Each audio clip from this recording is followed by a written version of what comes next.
가끔 내 인생에 가장 큰 영향력을 끼친 분이 누군가 생각할 때가 있습니다.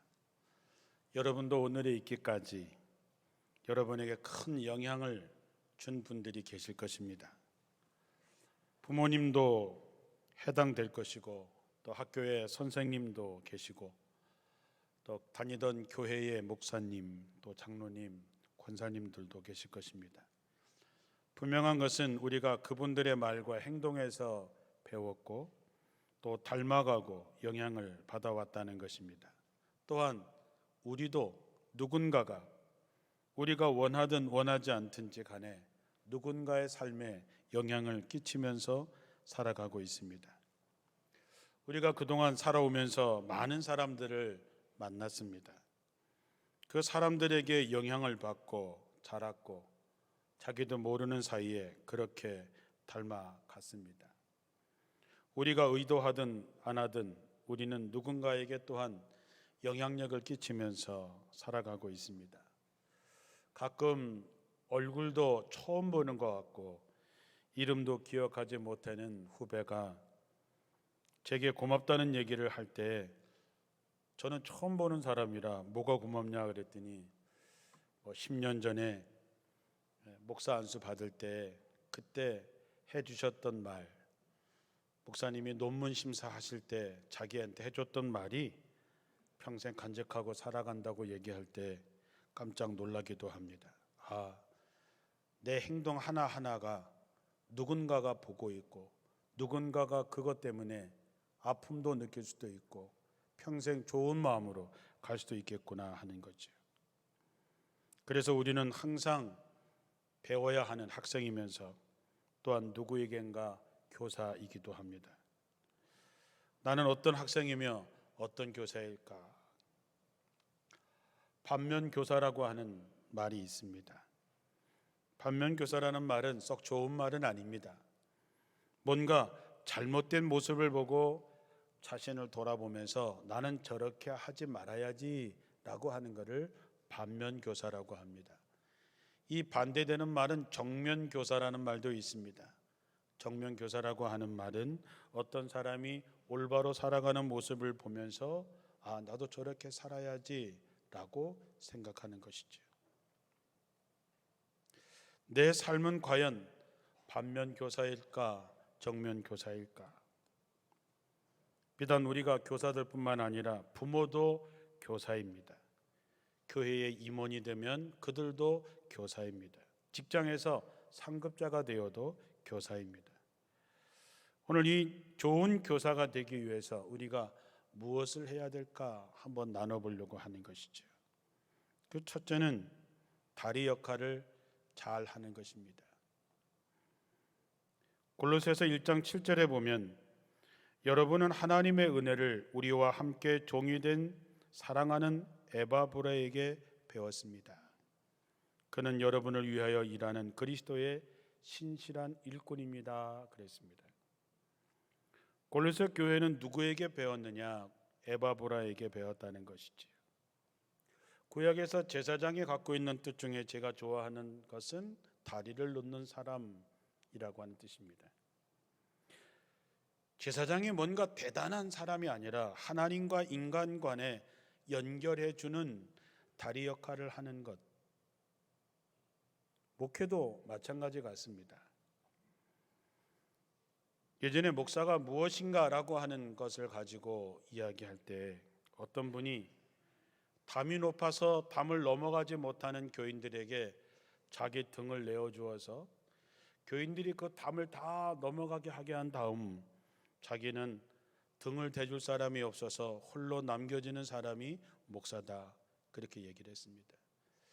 저는 목사가 무엇이냐라고 그랬을 때에 그 말이 가장 제 마음속에 남아 있습니다. 예수님도 그러하셨고 사도들도 그랬습니다. 우리도 마찬가지입니다. 다리가 되려면 자기 등을 내어 주어야 됩니다. 때로 예수님처럼 자기를 희생해야 됩니다.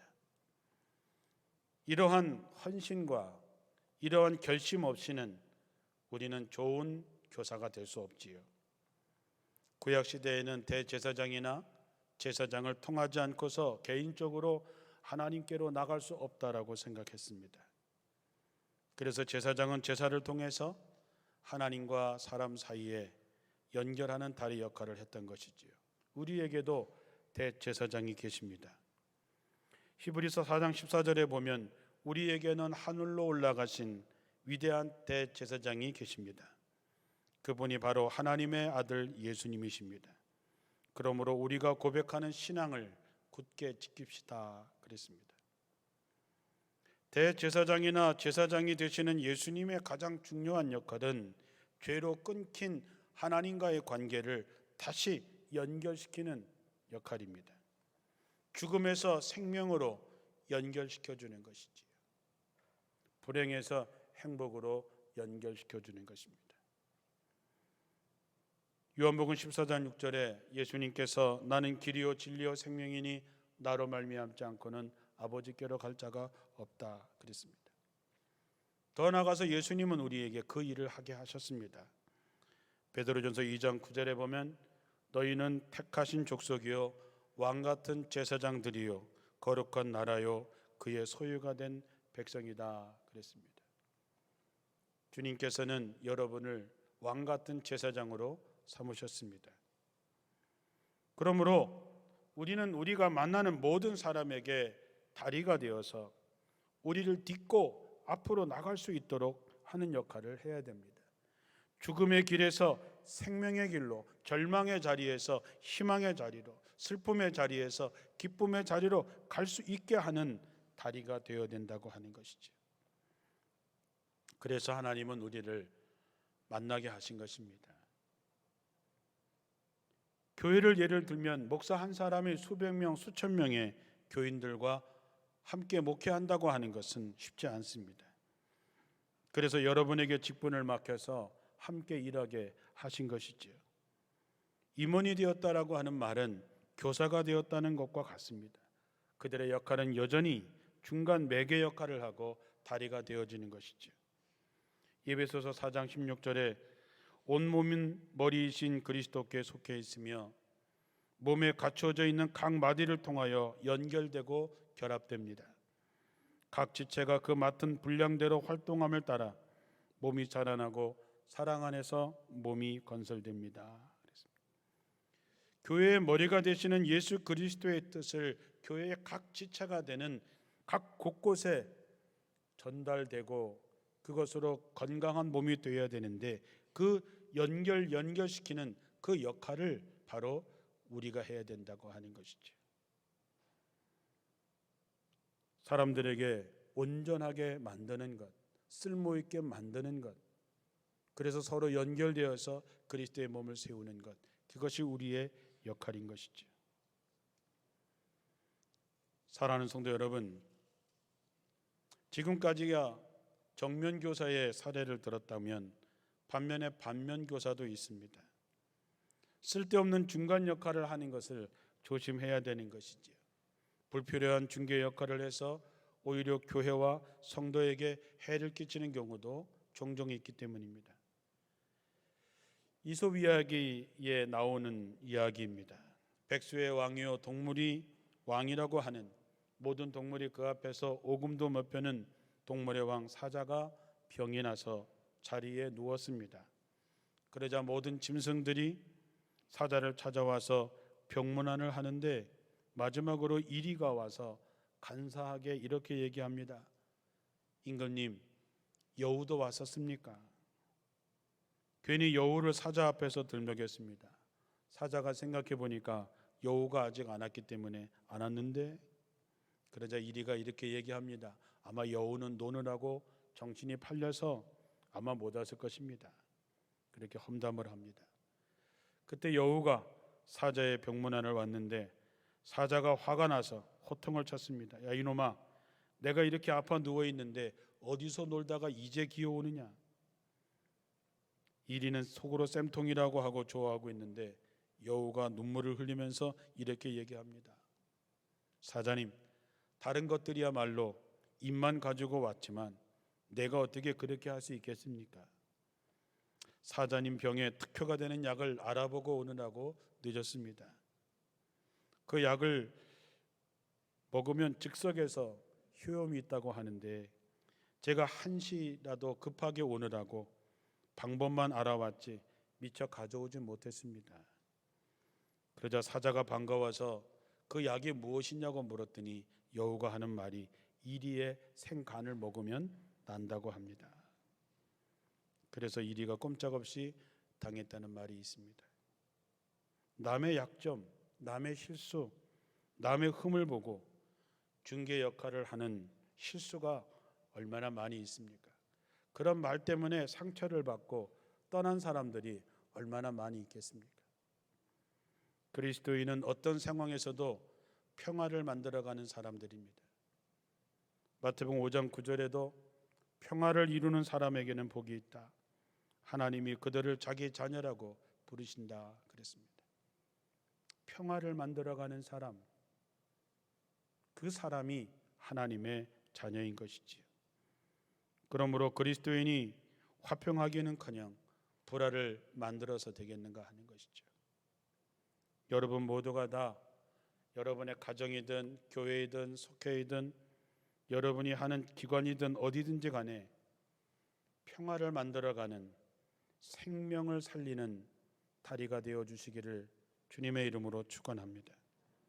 두 번째, 하나님은 우리를 통해서 회복과 치유를 원하서 우리를 세우셨습니다.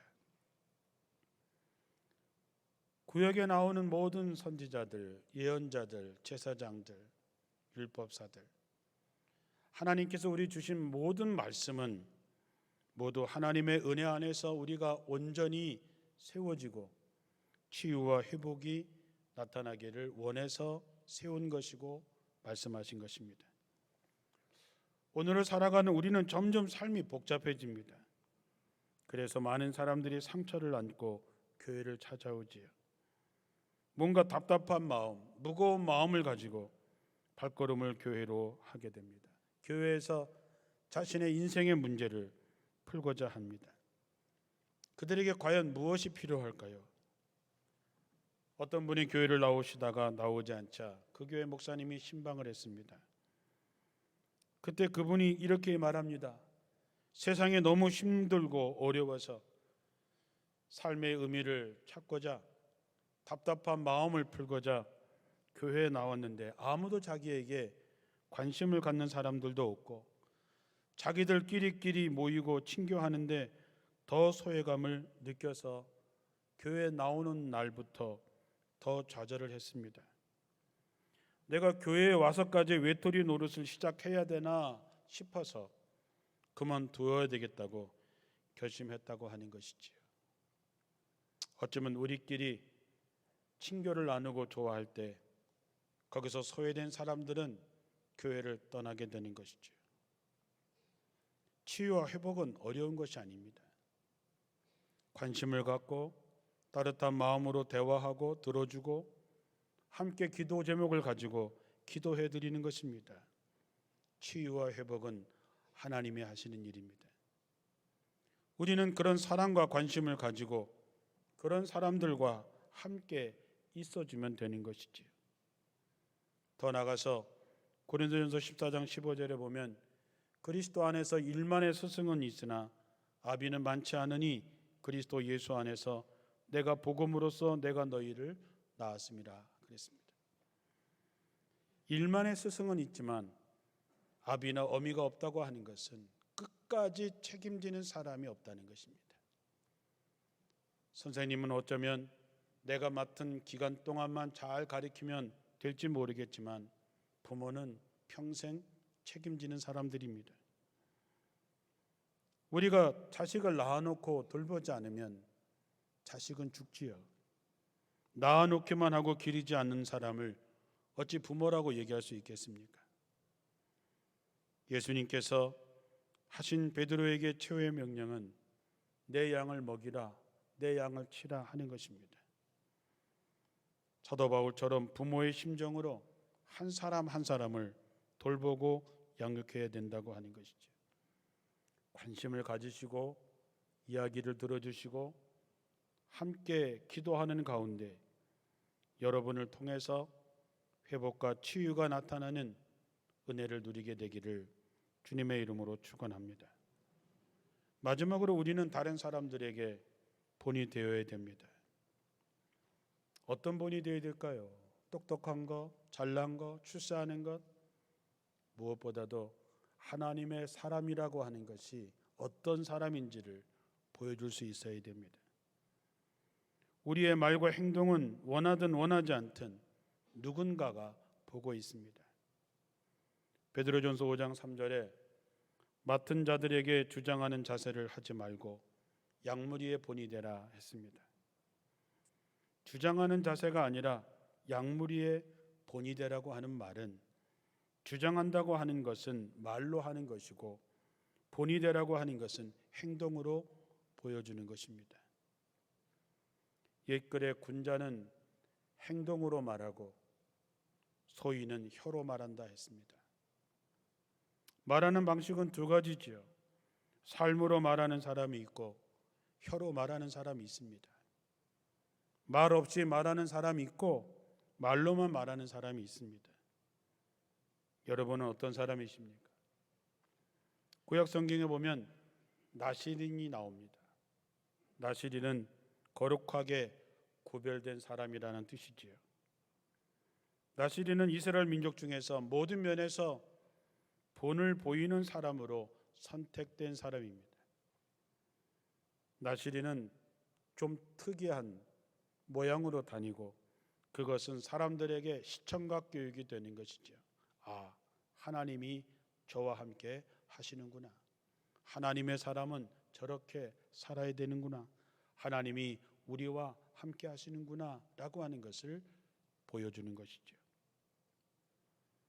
경건하고 성결한 나시린은 지나갈 때마다 사람들이 그 모습을 보면서 힘을 얻고 그 모습을 보면서 하나님을 생각했습니다. 우리는 이 시대에 나시린으로 부름을 받은 사람들입니다.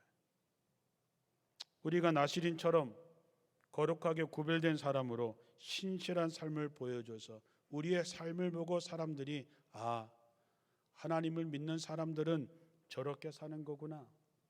우리는 이따위로 살아도 그래도 저 사람들이 있으니까 희망이 있구나 라고 하는 생각을 갖게 해야 되는 것이죠. 곡식은 농부의 발자국 소리를 들으면서 자라고 자식은 아버지의 뒷모습을 보면서 자란다는 말이 있습니다. 아이들이 기억하는 나의 뒷모습은 어떤 것일까? 성도들이 바라보는 나의 뒷모습은 뭘까? 한번 진지하게 생각해 보십시오. 여러분들이 제 앞에서는 아유 목사님, 감독님 뭐 이극하고 저렇게 하고 하겠지요. 그렇지만 여러분들이 저의 뒤에 가서 저의 뒷모습을 볼 때도 과연 그러할까? 앞에서는 장로님, 권사님, 속장님 이렇게 하지만 우리의 뒷모습을 보면서도 여전히 존경하는 마음을 담아서 갖고 있을까?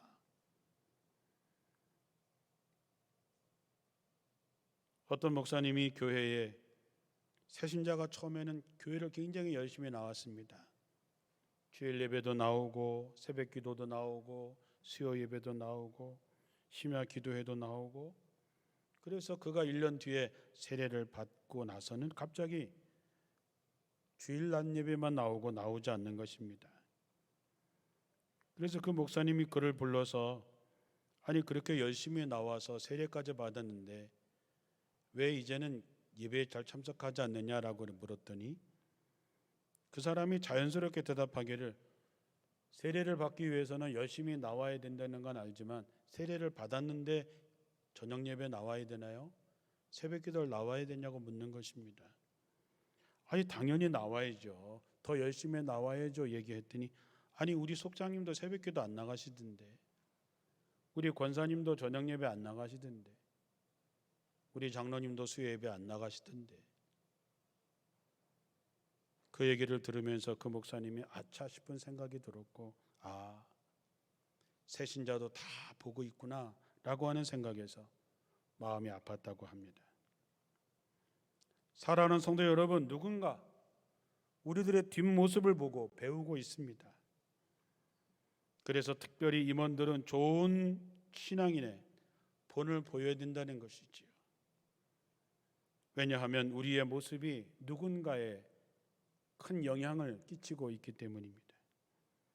사도 바울은 고린도전서 1장 11절에 내가 그리스도를 본받은 자 된 것 같이 너희는 나를 본받는 자 되라 했습니다. 사도 바울이 본받고 싶어 했던 분은 예수 그리스도고, 예수 그리스도를 본받기 위해서 그는 전심전력을 다했습니다. 그래서 그의 모습에서는 예수님의 모습이 있었지요. 그래서 나를 본받으라 말씀한 거지요. 그렇다면 우리는 뭘 본받을까요? 여러분을 통해서 본받을 만한 것이 무엇이 있을까 생각해 보십시오. 바다에 사는 개가 자기 어린 자식을 놓고 야 이놈아 똑바로 좀 걸어라. 왜 그렇게 맨날 삐딱하게 옆으로 걷냐? 똑바로 걸어라. 그렇게 얘기했습니다.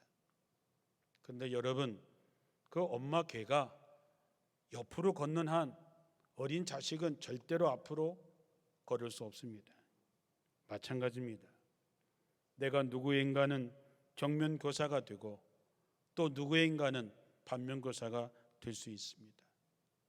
그래서 내가 정말 내 자식들에게, 우리 속도원들에게, 내가 가르치는 성도들에게 과연 어떤 본이 되고 있는지를 진지하게 생각해야 됩니다.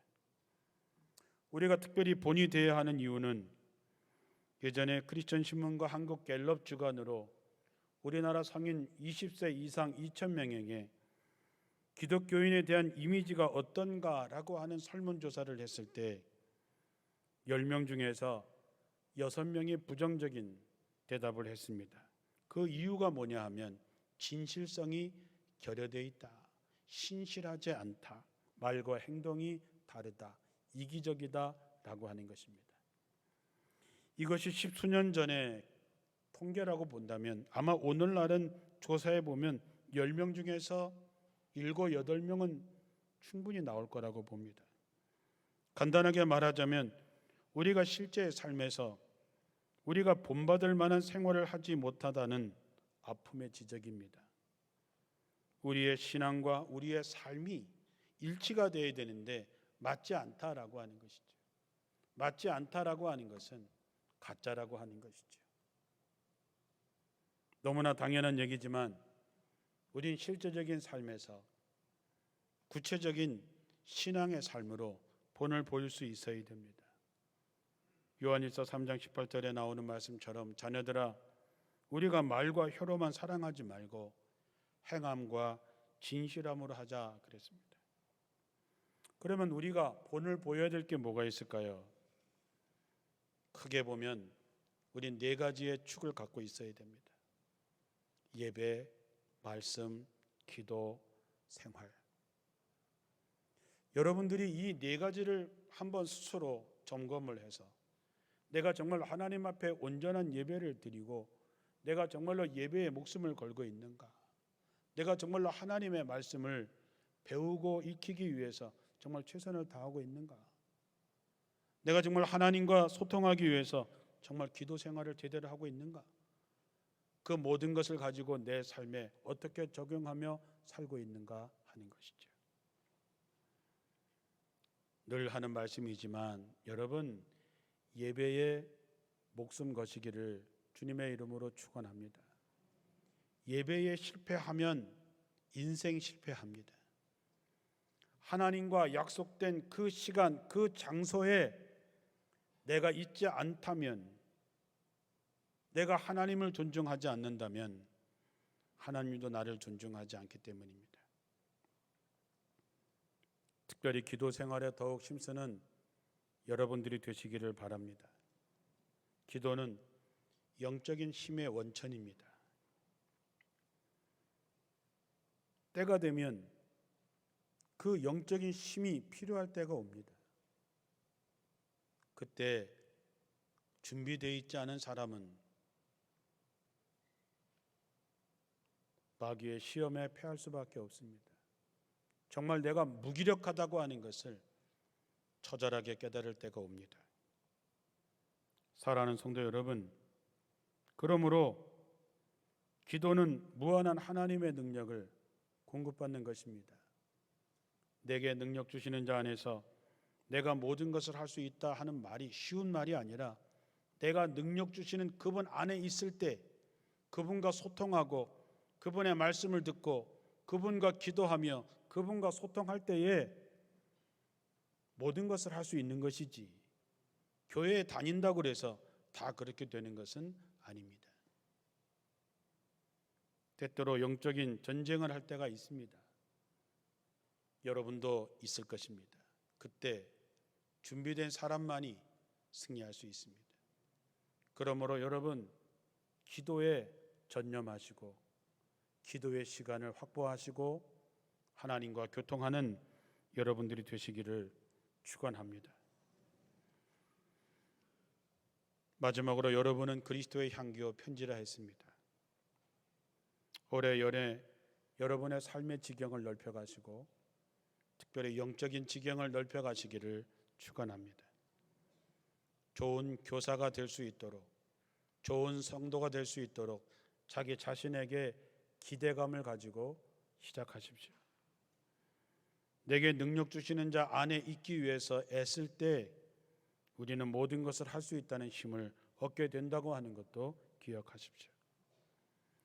사도 바울은 디모데에게 이렇게 편지했습니다. 누구든지 내 연소함을 업신여기지 못하게 하고 오직 말과 행실과 사랑과 믿음과 정절에 있어서 믿는 자에게 본이 되라. 내가 이를 때까지 읽는 것과 권하는 것과 가르치는 것에 전념하라. 이 모든 일에 전심전력하여 너의 성숙함을 모든 사람에게 알게 하라. 네가 네 자신과 가르침을 살펴 이 일을 계속하라. 이것을 행함으로 네 자신과 내게 듣는 자가 구원을 받을 것이다. 올해 자기 자신에게 기대하시고 전심전력하셔서 여러분 스스로뿐만 아니라 다른 사람들에게 좋은 교사, 좋은 영향력을 줄 수 있는 임원, 성도, 부모가 되시기를 주님의 이름으로 축원합니다. 기도하겠습니다.